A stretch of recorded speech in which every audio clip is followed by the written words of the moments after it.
Semenya, she's pushing on again, and she's breaking away.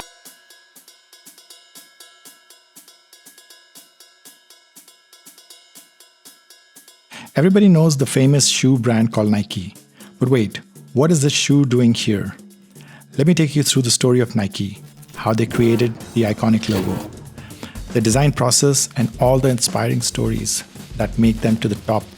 And all these learnings we can apply in our lives. So do watch the video till the end. My name was Dimension 6, so it got mocked, but the other names weren't very good either. And then finally Jeff Johnson came up with Nike and said, well, I don't know if I like it too much, but it's better than the other names. And it's turned out to be pretty good. Before Nike was Nike, it was called Blue Ribbon Sports, started by Phil Knight, a distributor of Onitsuka Tiger shoes, which he found when searching for a high-quality shoemaker in Japan that Phil wanted to sell in America. There's definitely something special about Japanese products. Phil sold the first 12 pairs of Onitsuka Tigers in 1963. Phil's college coach, Bill Bowerman, joined the partnership with $500 in 1964. He's the same guy who brought the concept of jogging in our lifestyle to the world, the author of the book Jogging in 1966. These shoes still did not have their logo, and then came the Mexico Olympics in 1971, when shoe boxes waited to be shipped needed a brand of its own. By now, the contract with Onitsuka was over. The logo was to be created in just 17 hours, which were to be printed on the shipment. Phil hired a graphic designer student.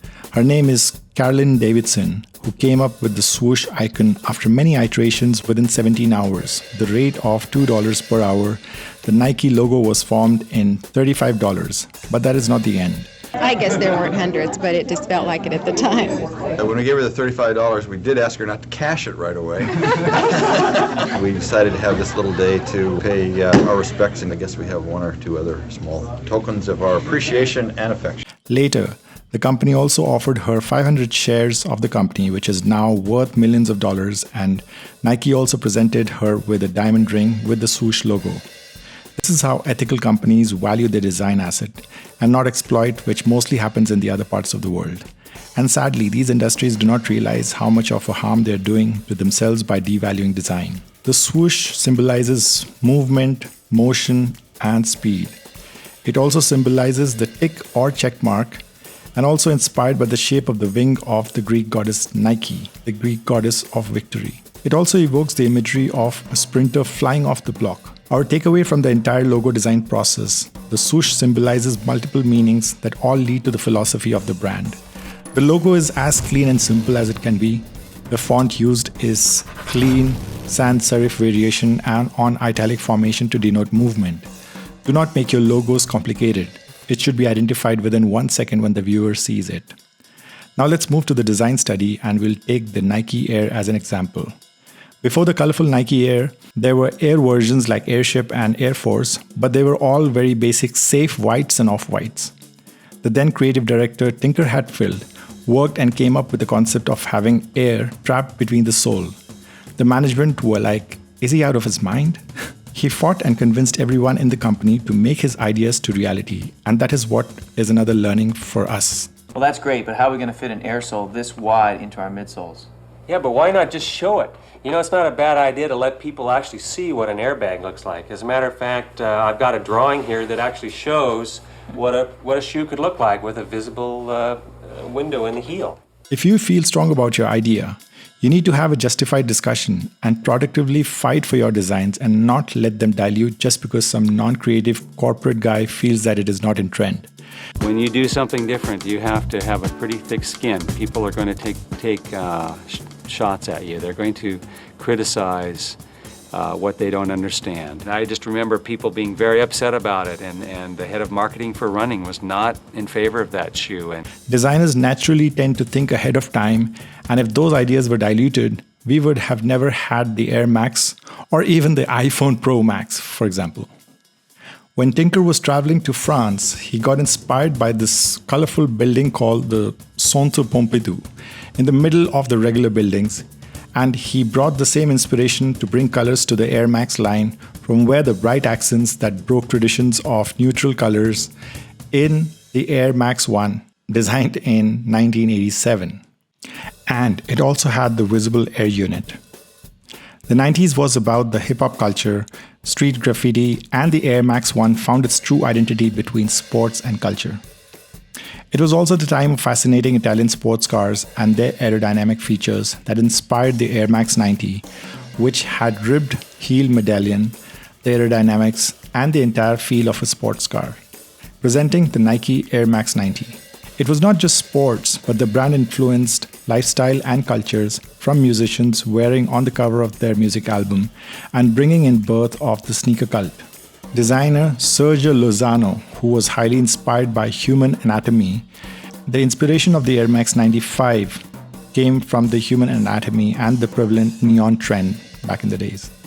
Lozano interpreted his design into a monochrome gradient theme with fluorescent accents, reducing the fluorescent swoosh to aesthetically balance the composition. The air panels now had multiplied to different parts of the sole with the first of its kind black midsole and reflective woven lacing. What a brilliant sleek design, and looks trend-worthy even today. The bullet train in Japan was a global fascination and was also the influence of the Air Max 97.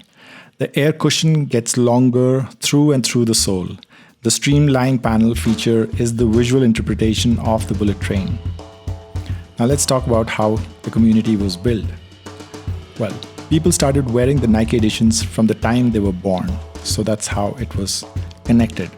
Nike is a lifestyle and have gone deep into every culture. People love to relate with it and be a contributor. And that is how a community is built. That is what we have to learn from Nike about building a community. People make icons. It is the culture and not the sneaker. Futuristic cities and digital connect is all this Air Max 2020 is all about, with reduced distraction, cleaner cuts, and the theme is about white, grays, and accent of blues and reds. The air unit is enlarged 200% than Air Max 90. The only rule for Air Max is to break the rules. Guess who was highly inspired by Nike? He also believes in the keywords like community and Max. During the time, Steve Jobs was struggling to bring Apple out from the crisis, and this is how Nike inspired him. All the major sportswear brands was bidding to be the title sponsor of the 2012 London Olympics. It was a big platform for any brand to have such publicity with such a massive event, and there was literally a war to get their brand for a title sponsorship. But guess what? Nike lost the bid. Do you know who got the partnership finally?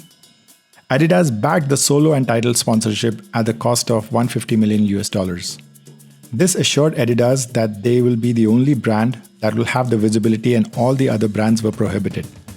What were the partnership benefits? Let's go through this. Only Adidas had the rights to promote and publish everything about 2012 London Olympics. Only Adidas had the rights to use participants from their ad campaigns. No other brand except Adidas could associate themselves with the Olympics, including the use of keywords like London Olympics and Summer Olympics 2012, the Ring of the Olympics, etc. in any of their campaigns. But something strange still happened, where Adidas managed to have 9,000 tweets associated with the London Olympics. Shockingly, Nike had 16,000 tweets that was associated with the London Olympics. Adidas gained 12,000 followers in social media handles. Nike had 57,000 followers. There was also a survey done to understand who people really thought the London Olympics title sponsor was. And guess what again? 21% thought Adidas was, and shockingly again, 37% thought it was Nike. But how can all this be possible despite all the exclusive rights to Adidas and all the restrictions to Nike and the rest of the brands?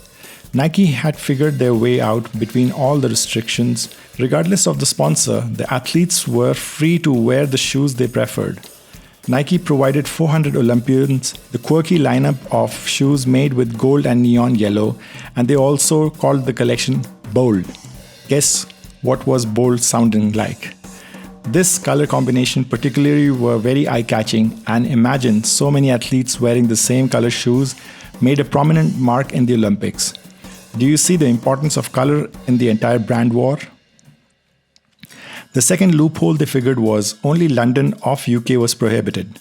Do you know there are 28 Londons in the world? The London in Ohio, Little London in Jamaica, the London Hotel, the London Gym, Small London in Nigeria, and even the London Road. Loophole number 3, Nike was prohibited to have any Olympians in their ads during the Olympics. So they brought the idea of not having Usain Bolt, but the spirit of Usain Bolt within every individual. It directly struck a chord with the local champions.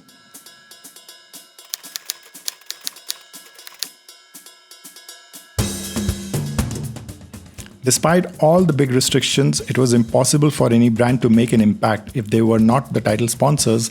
But look what really happened. The YouTube views in 1 week after the Olympics of Adidas was a whopping 2.9 million, but Nike had 5.9 million. So here are some of the important takeaways from this video.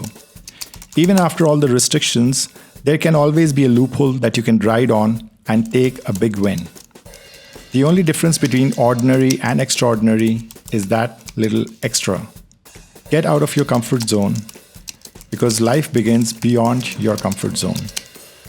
People might forget what you said, but they will never forget what you made them feel. Greatness is not meant for the chosen few. Greatness is meant for everyone. Believe in yourself and keep doing what you love doing. And that is how Steve Jobs brought back his falling Apple company back to where it is now. This is how a great brand fights for its existence. Please do like the video if you haven't, and do subscribe to let the YouTube algorithm find this channel worthy, and also for you to receive such videos whenever there is an upload.